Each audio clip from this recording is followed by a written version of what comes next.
What struck me most in The Last of Us? Not the zombies, not the explosions, the silence. Thick like evening fog, louder than anything else whispering, the world is over, but you are still here, alone. Hi, I'm Dmitro, a sound designer with 8 years of experience in films. Today we are diving into the sound of The Last of Us, from the overall tone of the series to a closer look to the Season 2 finale. Stick around till the end, you won't regret it.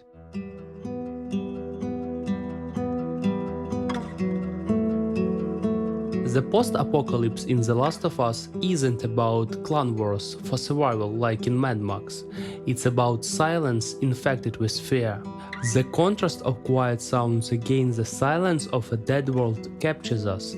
We listen closely to know how many clickers are nearby. We hand on every creak of the old floorboards that feels like screaming when you are trying to stay silent.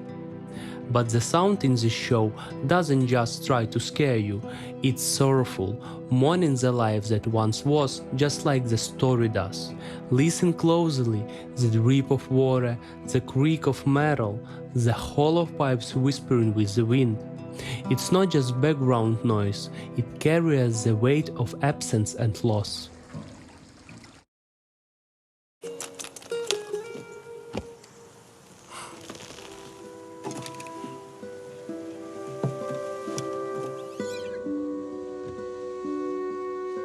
Here, inside the post-apocalyptic silence, it's the music that reminds us something beautiful still exists.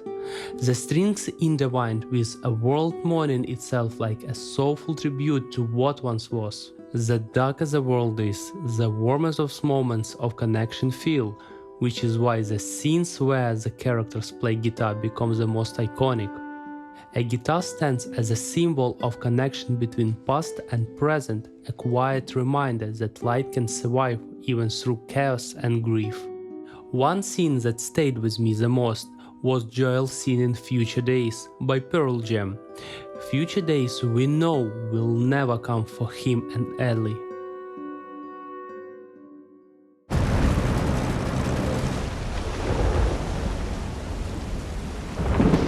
The whole episode is a stunning showcase of use of weather in storytelling, and it's probably one of the most beautifully executed depictions of rain, storm and water sounds as a whole I've seen in any recent projects. And it's not just for atmosphere, it's deeply integrated into the story. Rain becomes a metaphor for life, constant, uncontrollable, moving with whatever force it needs. You cannot stop it, and you cannot direct it. Thunder, on the other hand, feels more personal. It hits like more emotional shock, the collapse of someone's beliefs, or the kind of pain you cannot ignore. Just do it! Even on a physical level, rain changes everything. It sharpens the sound of gunshot, because humid air carries sound further and clearer.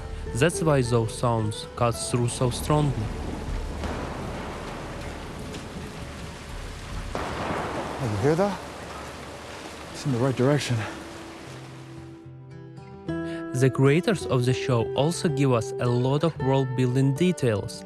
In this episode, it seems like little streams, drops of water hitting a lot of different surfaces, and even the buzzing lamps in the dressing room.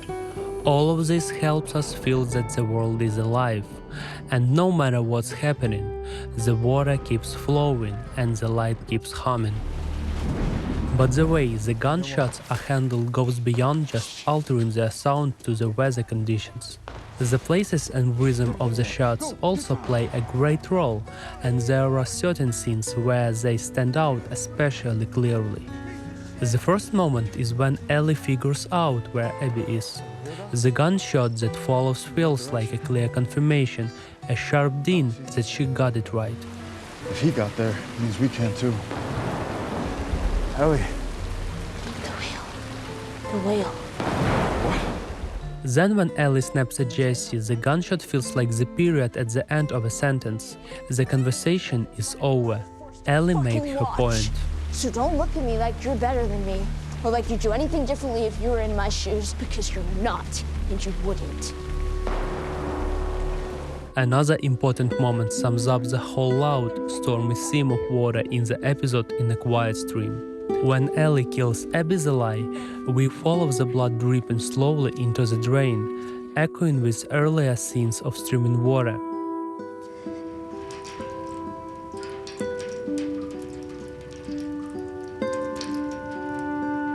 It's as if the show reminds us once again how fragile and fleeting our existence is, subtly showing how life slips away like water through your fingers. Under the pressure, the characters become incredibly vulnerable with each other. That's why the creators paid special attention to the use of space. In the scene where Ellie comes to Dina and talks about how Joel saved her, the voices and Foley are very dry and focused. The conversation is intimate and Ellie struggles to open up.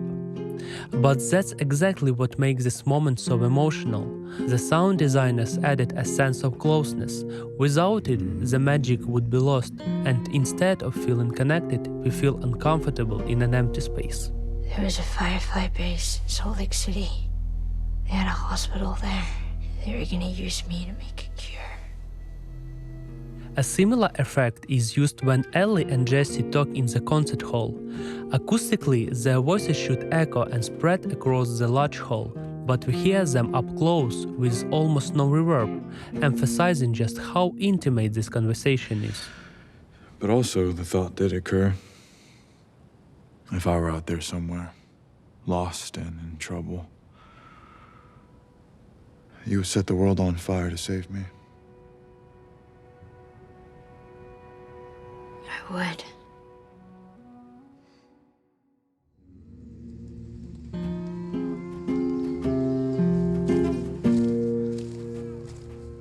Another interesting element of the world is the scars and the way they replace technology, communicating through different sounds. Their whistling with varying lengths and rhythm becomes the main way they send signals. Knowing what these people are capable of, we start to perceive their whistles almost like an air raid siren.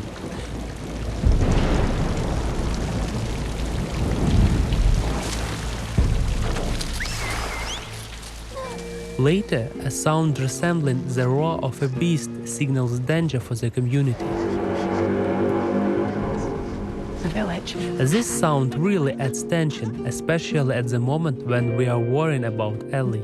But for me, the peak of this wasn't how they use sound, it was the complete absence of it. When the boy signals to kill Ellie, there is absolutely no noise, not even a rustle of clothes.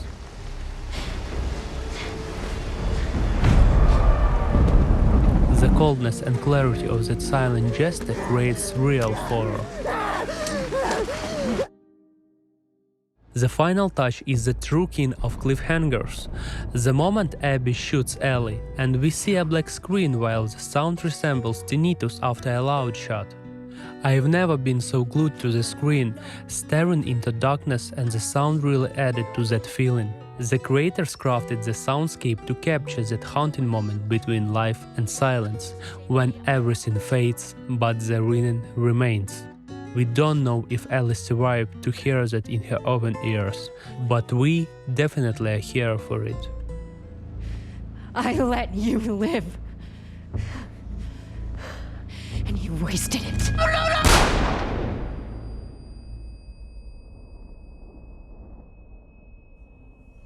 For me, The Last of Us is an example of a deeply profound story, where sound doesn't just scare you, it speaks of loss, hope and memory. If it resonated with you too, share which scene still echoes in your mind. And if we get enough comments and likes, I will do a full breakdown of the whole show. Don't miss the next video, we'll dive in the sound magic of A24, and that's a whole different world. See you there!